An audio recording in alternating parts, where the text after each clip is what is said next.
Acompañándoles, José Enrique Robles, es un gusto saludarles. Les recordamos que tienen a su completa disposición nuestras redes sociales. En Instagram, Brújula Internacional, Twitter, Brújula por GB. Y vea cada uno de nuestros programas en el canal de YouTube, Brújula Internacional TV. Opine también, envíenos sus comentarios con la etiqueta Brújula Internacional. Hoy empezamos nuestra brújula de forma diferente, quizás de forma especial, porque ustedes conocen muy bien el rostro de este programa. Ha sido durante muchos años y hoy nos visita para hablarnos sobre sus proyectos y también sobre la situación política internacional, que por supuesto no deja de ser noticia en tiempos incluso de pandemia. Por eso le damos la bienvenida al embajador Julio César Pineda. Feliz tarde, ¿cómo está? Un gusto que nos acompañe hoy. Muy agradado de ver cada día cómo los alumnos superan a los maestros en la dirección de estos programas, sobre todo de temas internacionales, dentro de lo dinámico y complejo que es la noticia internacional. Muchas gracias, para mí un honor y por supuesto estar aquí al frente es toda una responsabilidad. Bueno, ya tenemos 2 años trabajando juntos, claro, y ha sido un recorrido de aprendizaje con el tema internacional, también con el periodismo. La investigación siempre es importante y el mundo, por supuesto, no para su curso en esta dinámica. ¿Cómo ha visto la trascendencia, la dinámica de las elecciones en Estados Unidos cuando en este momento el presidente Donald Trump cuestiona el resultado, pero ya se ha dicho con la noticia que ha salido el día de hoy que ha iniciado el avance de una transición al poder, en este caso al demócrata Joe Biden, que es el proyectado ganador de estas presidenciales estadounidenses en el 2020? Decíamos acá desde el comienzo de las elecciones que todo indicaba que John Biden sería el presidente de Estados Unidos, sobre todo porque la diferencia finalmente es de más de 6 millones de votos. Es muy difícil para un presidente negarse a entregar el poder con una diferencia tan grande, y cuando hay más de 70 votos de diferencia en el sistema norteamericano de los comités especiales para elegir al presidente. Además, en Estados Unidos había interés en un cambio en la política, sobre todo hacia el multilateralismo. Estados Unidos se ha caracterizado desde la Primera Guerra Mundial en 1919 con la presidencia, la soft policy, pero con el ejemplo y sobre todo con valores fundamentales de la democracia. Los republicanos han tenido una línea más dura, la hard policy, una línea más guerrillera, que con el presidente Trump llegó a una especie de éxtasis con un nacionalismo exagerado. Precisamente en 1919, después de la famosa gripe española y la Primera Guerra Mundial, es cuando se crea la Sociedad de las Naciones, intento también del presidente de los Estados Unidos y los europeos de tener una ONU que se hizo efectiva en 1945 y que hoy en día pues responde a unos 196 países en busca de la paz, a pesar de los conflictos y las confrontaciones, y que ha ayudado al orden internacional. Hoy en día, pues con la derrota aceptada ya por el presidente Donald Trump, viene una transición normal, pero hay que recordar que allí hay un establishment. No es un régimen presidencialista, pero no como en América Latina, donde los presidentes hacen lo que quieren. Pero Donald Trump vive en contra de ese establishment en Estados Unidos. Por supuesto, él quería tomar un poco el mal ejemplo del presidencialismo latinoamericano y no ese balance de poderes, porque el sistema norteamericano copiado del inglés le da al presidente una función más, pero controlado por las cámaras de representantes, el Senado y los diputados, y por el Poder Judicial. De ahí que el presidente no puede actuar de manera absolutamente personal y está vinculado a políticas de Estado. Por eso, en la nueva política internacional de Estados Unidos, el presidente Trump no pudo hacer todo lo que quiso hacer. Y John Biden tendrá que ir también de acuerdo, sobre todo porque no tiene la mayoría en el Senado, que le garantizaría grandes cambios en política exterior. Que en este caso estarían obstaculizados muchos términos, diríamos, políticas, porque la mayoría del Senado es republicana. Pero más allá de eso, ¿cómo cataloga estos 4 años del presidente Donald Trump en el poder de la Casa Blanca? Quizás cambios importantes en la política, sobre todo exterior. Pero usted como diplomático y con vasta experiencia en este mundo, porque incluso estudió en Estados Unidos y conoce muy bien la democracia de este país, ¿cómo puede catalogar y leer el curso de la presidencia de Donald Trump? Hay 2 líneas en la política internacional en estos días en todo el mundo, no solamente en Estados Unidos, sino en Europa, incluso en África, en Asia. Hay una tendencia a un presidencialismo exagerado y a un nacionalismo, negando el multilateralismo, que es la necesidad de una comunidad internacional donde siguen acuerdos fundamentales. Hay temas tan importantes, por ejemplo, como el del medio ambiente, que precisamente los demócratas, y especialmente Barack Obama, había firmado el compromiso de París, de la COP21, y hoy en día pues se ha caído toda esta serie de cosas con el presidente Donald Trump. De hecho, John Biden, una de las líneas más importantes va a ser el compromiso con la ecología, la ecopolítica, el medio ambiente, y eso implicará grandes cambios y reformas. En segundo lugar, una política hacia lo social, hacia sobre todo la parte ahora con el CODIF y con toda esta situación de la pandemia, de la preocupación por la salud de la gente, el CAIR famoso del presidente anterior al presidente Trump, sobre todo con Barack Obama y todas las políticas sociales, vuelven a incrementarse. El tema de los impuestos. Pero es algo que preocupa de alguna forma a una parte de la población estadounidense porque quizás con el gobierno de Donald Trump bajaron un poco los taxes, los impuestos. No, y hubo un éxito económico realmente en Sí. la economía norteamericana, producto de medidas radicales, sobre todo la nueva negociación con China, los altos intereses a los productos europeos. Pero creo que todo esto se va a revisar con mucha prudencia y con mucho equilibrio. De hecho, los nombramientos que hemos conocido de John Biden son gente de experiencia a nivel político y que no viene con sentido de venganza, sino tratar de llevar a Estados Unidos y evitar aquella falso señalamiento de comunista, de socialista. Allí son sistemas donde hay un establishment que controla la política, hay un equilibrio de poderes y hay líneas muy claras y definidas, más allá de que un presidente sea demócrata o republicano o tenga características tan particulares como el presidente Trump. Pero ¿está Joe Biden realmente desmarcado del socialismo o del comunismo, como lo han señalado? Porque ha sido también algo inédito que este año el debate ha sido el tema del capitalismo o la derecha o la izquierda radical, como lo ha dicho el presidente Trump. Yo creo que hoy en día está superado todos esos esquemas de izquierda y derecha que venían desde la Revolución Francesa, cuando los girondinos se sentaban a la derecha y los jacobinos más radicales a la izquierda, y que animó todo el debate político e ideológico, sobre todo en la Primera y Segunda Guerra Mundial, y particularmente en la bipolaridad entre Rusia con la Unión Soviética en esa época y los Estados Unidos.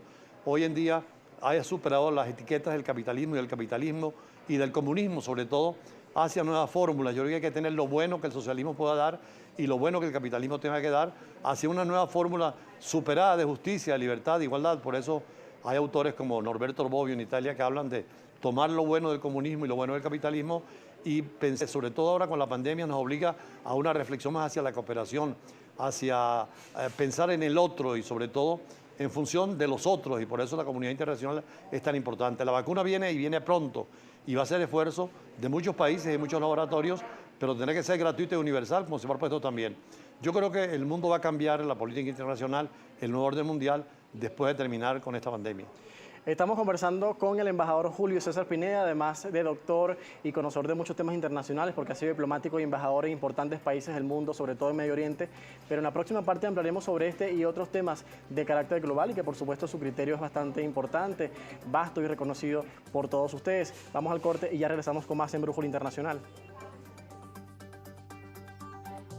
Estamos con mucho más de Brújula Internacional por la pantalla de Globovisión. Recuerden enviarnos sus comentarios a través del hashtag Brújula Internacional y por nuestras redes sociales en Instagram Brújula Internacional, en Twitter Brújula por GB y el canal de YouTube importante para ver cada uno de estos programas, Brújula Internacional TV. Conversamos hoy con el embajador Julio César Pineda sobre diferentes perspectivas, sobre todo la política internacional que ha estado movida incluso en tiempos de pandemia porque no cesa la dinámica y también diríamos la confrontación en todo el planeta en cuanto a los temas políticos. Pero precisamente se cumplieron este año 30 años de la invasión a Kuwait por parte del Irak de Saddam Hussein. Usted que fue embajador de Venezuela en Kuwait, ¿qué recuerdos tiene en este momento incluso? Vivir una etapa de guerra y de conflicto tan grave como fue la invasión de parte de Saddam Hussein al pequeño Emirato de Kuwait, ver la violencia terrible entre mismos árabes y musulmanes y conocer de cerca la situación que es muy dramática porque todavía hay guerras como la de Siria y otras en la región, producto de dos variables, una variable petrolera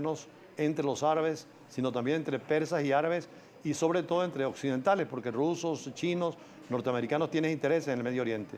Vivimos de cerca una guerra absurda en donde precisamente había la variable en ese momento religiosa también, y entre chiitas y sunitas, donde se divide precisamente el Islam y que hoy en día tiene expresión sobre todo en la guerra en Siria, unos defendiendo al gobierno de Bashar al-Assad, particularmente desde Irán con el chiismo, y el sunismo desde Arabia Saudita, en una visión distinta de la religión, pero también cercana a los intereses monopólicos de los grandes intereses económicos y políticos, rusos y chinos, muy cerca de Irán, y por supuesto en el caso de Siria, de Bashar al-Assad, mientras que los norteamericanos y europeos más bien cerca de Arabia Saudita. Vimos de cerca lo que es un conflicto, y como decíamos, entre gente de la misma religión, de la misma cultura, y lo terrible que es cualquier guerra. Por eso el conflicto de Irak, por ejemplo, vimos cómo cerca de 900 violaciones se produjeron con nacimientos que no querían las madres adoptarlos como hijos, producto de violaciones. Y el Islam, como el catolicismo, no hay la posibilidad del aborto. Y fueron hijos que el Estado tuvo que adquirir. y vimos también toda esa violencia que la vivimos de cerca, incluyendo la embajada nuestra destruida en plena guerra y conflicto. Afortunadamente se calmó la situación, hoy en día hay nuevos aires de paz, hubo el tema de la primavera árabe posteriormente. Hace 10 años precisamente, hace 10 años, de la sí, primavera árabe. que también fue otro intento, los jóvenes sobre todo, querer darle un cambio a la política tradicional del Medio Oriente y vivir en un mundo en paz. Yo creo que el conflicto y la guerra, la confrontación no lleva a nada y en esa región seguirán siendo problemáticos el tema petrolero, pero también el tema religioso. Esta absoluta falta de comunicación entre chiismo y sunismo, donde también las potencias occidentales aprovechan para ejercer una actitud de control y de dominio. ¿Cómo vislumbra una posible solución ante este conflicto? Quizás pueda ocurrir a mediano o largo plazo, pero ¿hay una solución también multilateral sobre esto? Naciones Unidas, cuando se creó en 1945, y el interés de la Sociedad de las Naciones en 1919, era precisamente para tener soluciones concretas. Ahí están trabajando el Consejo de Seguridad, pero desgraciadamente dividido China y Rusia por una parte, mientras que Francia, Inglaterra y Estados Unidos con derecho a veto. Una de las fórmulas que se están proponiendo es modificar al sistema de Naciones Unidas, crear tal vez, ampliar más los miembros que tienen derecho a veto, por posibles países como Brasil, por América Latina, la India en el caso de Asia, Nigeria o Sudáfrica, darle mayor importancia al tercer mundo y hacer que los actores puedan funcionar más dentro del interés colectivo que el interés individual. También este mes de diciembre próximo, el 10 de diciembre exactamente, se celebra un aniversario más de la Declaración Universal de los Derechos Humanos. ¿Qué impacto tuvo esta declaración a través de la ONU para el mundo, para el planeta, los cambios que se produjeron a través de esto, las regulaciones y, por supuesto, la preservación y reivindicación de los derechos civiles? Bueno, en 1945 se creó Naciones Unidas. Vinieron los juicios de Nuremberg, que se acaba de cumplir un año más también. También este mes. Que fueron en 1945, y todo lo que fue la condena a culpables de guerra. En el Holocausto, la segunda. Y en el 48, una propuesta francesa precisamente, fue aprobada por unanimidad por todos los miembros de las Naciones Unidas, incluyendo todos los latinoamericanos. Muy importante porque es la primera constitución del mundo en materia de derechos humanos, donde se hablan de derechos políticos, derechos civiles y derechos económicos, culturales e inclusive derechos de tercera generación, el derecho a la paz, a la solidaridad, a tener un orden mundial en armonía. Y es muy importante porque estamos precisamente el 10 de diciembre recordando un aniversario más. Se habla inclusive que entre los grandes filósofos que influyeron mucho fue Kant, Emmanuel Kant, con su obra La Paz Perpetua y con todo su concepto de la ética y el derecho, fue el primero en darle contenido jurídico a lo ético. Y la Declaración Universal no es sino eso, es valores éticos y hechos de derecho positivo, que después de 1966, políticos y civiles, económicos y sociales, pasan a ser obligatorios para la humanidad. Y hoy en día todas las constituciones recogen ese material y además hay sanciones. De hecho, la Corte Penal Internacional se creó en 1998 para juzgar criminales de guerra. Hay un presidente como Charles Taylor de Liberia juzgado y preso en La Haya. Pronto se llevará al presidente de Sudán por todos los crímenes de Darfur. Muchos gobiernos están acusados ante la Corte Penal Internacional. Es decir, hay una posibilidad no solamente de promulgar derechos, sino también de sancionar y de castigar a los que violan derechos humanos en cualquier parte del mundo. Entonces, ¿crees que es efectivo, pero no conseguiría que se tarde un poco estos procesos? Bueno, ¿hay impunidad dentro del es marco? relativamente nueva la Organización Internacional de Naciones Unidas. Están en proceso de crearse nuevas instituciones. La Corte Penal apenas fue en 1998.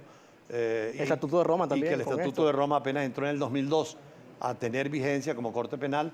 Están las Cortes Interamericanas. Los africanos están tratando de hacer un tribunal penal para el África a nivel regional dentro de la Organización de la Unidad Africana. Es decir, hay avances. Hay un nuevo derecho penal internacional que es importante porque antes el derecho penal era nacional de cada Estado. Hay un concepto de supranacionalidad, hay un concepto de comunidad internacional. Es decir, creo que vamos por buen camino. Y precisamente esta pandemia que ha sido tan terrible, que nos recuerda a la gripe española o a la peste negra en la Edad Media, inclusive en la Ilíada ya se hablaba de la primera peste cuando el sitio de Troya, todo ha producido después de estas situaciones como una especie de arrepentimiento para buscar soluciones comunes en base a la solidaridad. Alguien decía que en la Revolución Francesa falta todavía el tercer imperativo. Hicimos lo que hemos podido en materia de igualdad, en materia de libertad, pero falta lo de la fraternidad. es decir, la solidaridad entre pueblos y hombres. Así es, y como lo refleja Albert Camus en su libro La peste, creo que es también un espejo de lo que vivimos en el día de hoy. Importante las obras y lo académico también impera en Que este por tiempo. cierto es una ficción, porque es una especie de metáfora a lo que venía como comunismo y como nazismo, que son pestes también, porque los políticos hacen más medicina, pero como decía también en un artículo recientemente Vargas Llosa, no hemos perdido el miedo a la muerte y a la enfermedad. Y eso también es uno de los problemas que tenemos, frente a lo cual hay que dar respuesta oportuna. Creo que la comunidad internacional está trabajando para mejorar y que los organismos internacionales sean más efectivos, empezando por la propia Organización Mundial de la Salud. Usted ha aprovechado muy bien también este tiempo de pandemia con escribir algunas obras que estaba por terminar. Cuéntenos acerca de este proceso que ha emprendido en estos meses de confinamiento, de quizás prevenir Bueno, muchos virus, ¿no? en unas semanas publicaremos un libro sobre el nuevo desorden mundial, porque realmente lo que hay de producto de una deformación ideológica y de ambición de poder. Entonces he hecho la recolección de mis artículos en el Universal, por cierto, trabajados durante muchos años, y va a ser un texto sobre todo para estudiantes. Lo mismo un trabajo sobre la Corte Penal Internacional y el nuevo Derecho Penal Internacional, que son aportes desde la perspectiva latinoamericana. Y por cierto, el jueves en el Universal estoy escribiendo sobre el aniversario más de la Declaración Universal de los Derechos del Hombre y sobre todo la visión filosófica de Manuel Kant y todo lo que ha sido el justnaturalismo. Es decir, esos derechos que están antes del Estado y que el Estado no puede violentarlos y que el Estado tiene que respetarlos. El hombre es el centro de toda la actividad y la política internacional tiene que estar en función del hombre y no de intereses subalternos. ¿Será un próximo año mejor para la diplomacia internacional y también para el mundo? Volveremos de todas maneras a seguir conversando y analizando, esperando que sea mejor para el mundo y para nosotros y para toda la familia venezolana. Yo creo que hemos sufrido mucho con esta pandemia, en lo económico, en lo político, en lo cultural. El mundo ha perdido una serie de valores fundamentales, pero yo creo que hay un arrepentimiento. El mismo Papa tuvo que sacar una encíclica ahora hablando de la fraternidad, que es la última encíclica, y creo que a todos los niveles los europeos han demostrado una solidaridad de la Unión Europea entre los 27 países. América Latina tiene que trabajar en esa dirección y ojalá que Estados Unidos ahora en la nueva política piense más en función del interés global, como los rusos y los chinos, que tienen que pensar en función de esa unidad y no de la confrontación y la guerra que no conduce a nada. Ha sido gusto conversar con usted esta tarde y que nos acompañe en Brújula Internacional, que es su programa. Veremos, en enero volveremos otra vez a los análisis en profundidad. Siempre es importante porque es complejo y dinámico. Con todos los conflictos y problemas que tenemos, también somos parte de la agenda internacional. Hemos estado 2 veces en el Consejo de Seguridad, estamos en todas las cancillerías y el mundo quiere que Venezuela sea mejor también. Ojalá que los venezolanos hagamos un mejor país para vivir mejor con tanta riqueza que tenemos y tantas posibilidades. Con esta idea cerramos por esta parte del programa Brújula Internacional con todos ustedes. Hacemos pausa y al regreso más de nuestro contenido diario. En Brújula Internacional agradecemos al embajador Julio César Pineda por acompañarnos la tarde de hoy en que es su programa y que pronto seguramente volverá a estar con todos ustedes. Hacemos pausa y al regreso más de nuestro contenido diario. Temas hasta ahora en su programa Brújula Internacional. Ahora conversamos con el doctor Álvaro Belicia, ingeniero mecánico y también gerente general del consorcio Elitec, una línea aérea no regulada que hace vida en nuestro país. También con el médico Juan Carlos Contreras, especialista en medicina aeronáutica, sobre el tema de la seguridad, prioritario para estos momentos de pandemia, incluso cuando ya se reactivan algunos vuelos internacionales en diferentes países, incluyendo a Venezuela. Buenas tardes, bienvenidos. Buenas tardes. Gracias por la invitación. Encantados en recibirlos y queríamos saber sus perspectivas en cuanto a la seguridad en este momento, la seguridad aérea, el impacto de la pandemia en los factores humanos y también en la seguridad que implica volar, ¿no? Importante destacar. Sí, ahorita, digamos, todas las líneas aéreas hemos estado abocados a promover una mejora en los programas de seguridad tomando en cuenta la parte de factores humanos, ¿no? Y hubo un evento muy importante en el mes de julio. La Sociedad Venezolana de Psicología Aeronáutica promovió una encuesta pequeña de como de 1.400 personas para ver el impacto de la pandemia, ¿no? Del COVID, vamos a decir, en la actividad aeronáutica. Y los resultados fueron verdaderamente interesantes. Se movieron hacia estados emocionales alterados como el estrés, o sea, como la... ¿Qué rasgos se podrían citar sobre este informe y este estudio? Mira, ellas, o sea, es un grupo de 4 psicólogos, 3 psicólogas y un psicólogo, y ellos vieron que teníamos 4 cosas importantes, ¿no? El estado de ansiedad, que es pensamiento del futuro, de la población que se encuestó, y está vinculado a lo que la gente piensa que puede ocurrir, su estabilidad laboral, estabilidad familiar. Eso produce un estado de ansiedad bastante importante. Lo segundo fue pensamientos en el pasado, o sea, depresión, producto de pensamientos del pasado, y esa combinación produce estrés, que es una condición particular de los humanos, o sea, donde nos conectamos con el miedo, y afecta también el sueño y afecta la fatiga. Entonces quedamos con unos aspectos importantes. Otro parámetro que apareció en la encuesta fue ideación de muerte, o sea, personas que están pensando que ojalá les pase algo para morirse y salir de esto, y otras personas que que tienen pensamientos suicidas, ¿no? Nosotros no teníamos ese problema en Venezuela, pero o sea, yo me imagino que como hemos estado 10 meses prácticamente Confinados. Casa por cárcel, El encierro. ¿no? Sí, el encierro. Por razones de salud, no estamos acostumbrados a esas circunstancias. Bueno, yo creo que Sí. También queremos saber la perspectiva de usted, doctor, como médico, tanto al estatus de la salud, las condiciones médicas que presentan, diríamos, la sociedad venezolana, y también en cuanto a lo que se relaciona con la seguridad para volar y también hacer vida en el espacio aéreo internacional. Claro. Fíjate algo, yo soy especialista en la parte de medicina aeronáutica y yo lo que percibo, por ejemplo, cuando vas a tus licencias, ¿okay? Y últimamente en estas últimas semanas, sí se percibe brutal que ha generado en el ambiente aeronáutico, se ve en esos individuos. Entonces, ¿qué pasa? Ellos vienen con esas situaciones que bien los psicólogos han estudiado con esas encuestas, sobre todo la ansiedad y el estrés. ¿Okay? Eso de que, por ejemplo, ¿qué voy a hacer yo? Me estoy detenido, no puedo, tengo una barrera que es, por ejemplo, lo que ahora todo es online, y eso impacta grandemente. Nosotros no nos podemos desligar de esa situación. Y entonces, ¿qué pasa? Eso nos produce una gran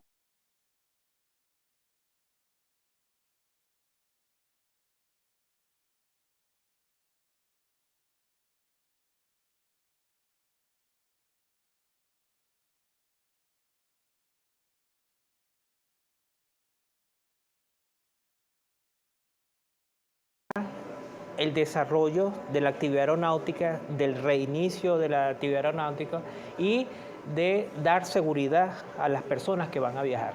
Eso es importante. ¿Por qué es importante? Porque después de 7, 8 meses de confinamiento, las personas cuando le dicen, mire, ya vas a poder volar por ejemplo, por la mar, que es el destino que se abrió o se va a abrir recientemente. Entonces, eso inclusive hasta le crea ansiedad a las personas. Yo quiero montarme un avión e irme por la mar a una playa y sentirme relajado.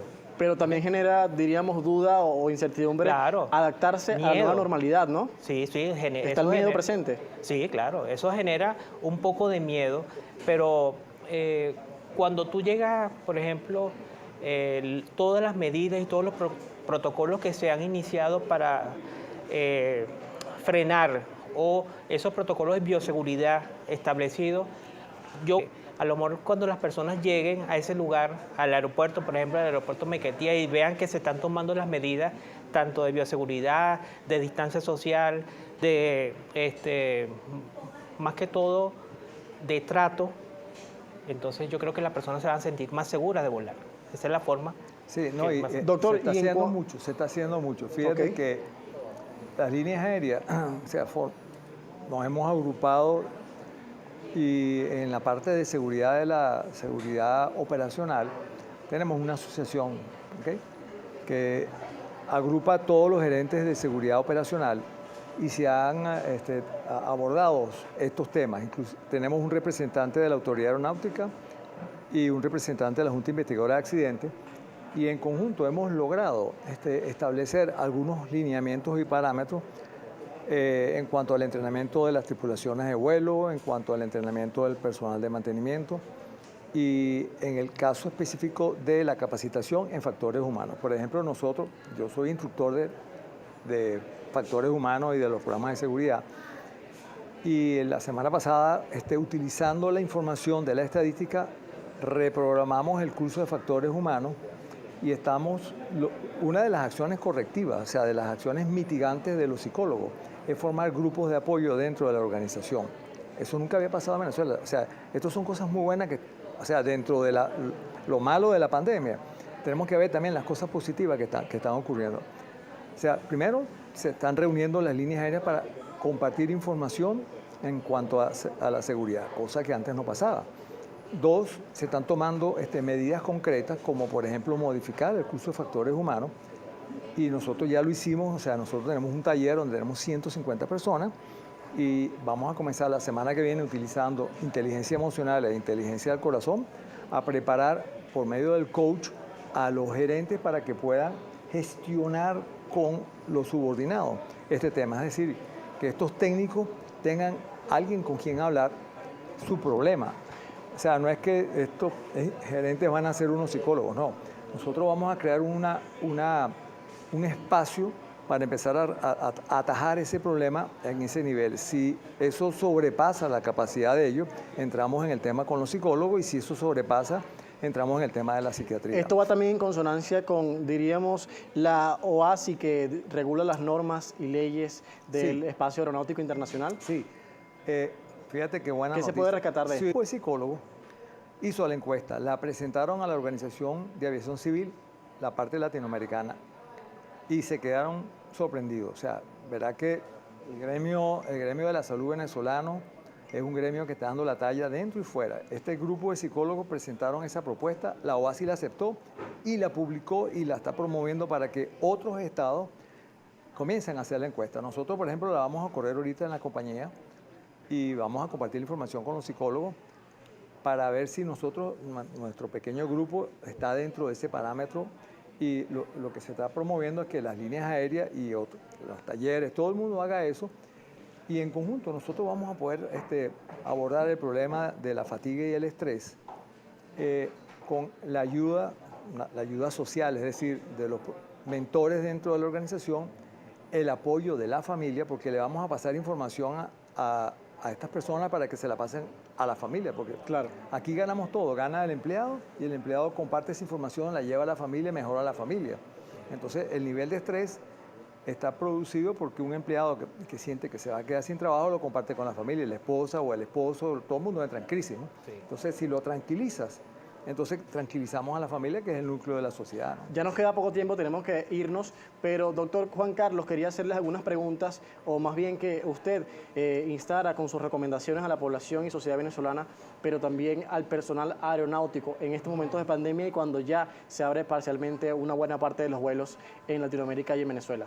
Bueno, lo que yo sugiero es que se tomen en cuenta las medidas que están tomando estas aerolíneas en pro de estimular este sector que ha sido bastante golpeado en esta pandemia, y acatar las medidas de seguridad, de bioseguridad, el uso de la mascarilla, el distanciamiento social, acatar las normas que ellos impongan. Yo creo que en ese marco que nosotros cumplamos con esas sugerencias que ellos nos bien en pro de nuestra salud, yo creo que todo se va a desarrollar en una semana. Pienso que se va a desarrollar de manera fluida y sin contratiempo. Ha sido un gusto conversar con usted la tarde de hoy para de alguna forma brindarle información a las personas sobre el transcurso y el estatus internacional, sobre los vuelos y también las condiciones de seguridad que tenemos para el momento cuando vemos una pandemia, pero también el mundo necesita retomar su curso y también las personas de alguna forma alimentar su, diríamos, salud emocional, que es muy importante sobre todo para estos tiempos donde hemos estado tan afectados. Conversábamos con el doctor Álvaro Belicia, ingeniero mecánico y gerente del consorcio Elitec